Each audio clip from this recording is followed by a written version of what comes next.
बलमा कदर न जाने देवघर नगरिया के। बलमा कदर न जाने देवघर नगरिया के। कैसे अकेले जाई, कैसे अकेले जाई लेके कान्ही पे कंवरिया के।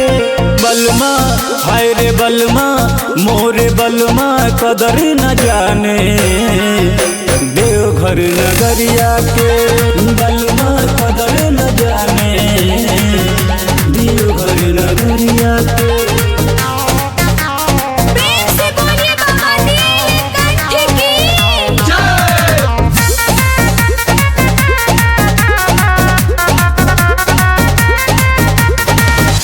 दिन भर बीत जला करत काम काज जी।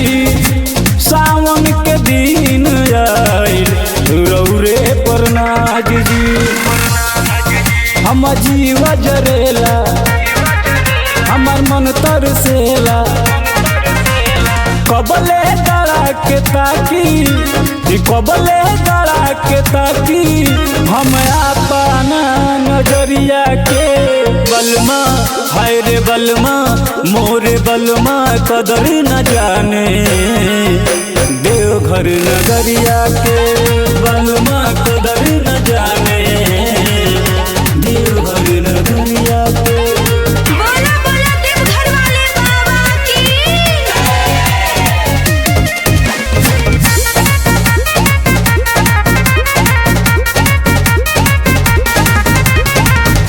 मनु मोहित तनी भिजदर पैया। का करी राजा हमके सुझे ना उपैया। अवधेश लिखेले मानिल गावेले। कबले हम दर्शन करम भोला के दुआरिया के। बलमा हाय रे बलमा मोरे बलमा कदर न जाने देवघर नगरिया के।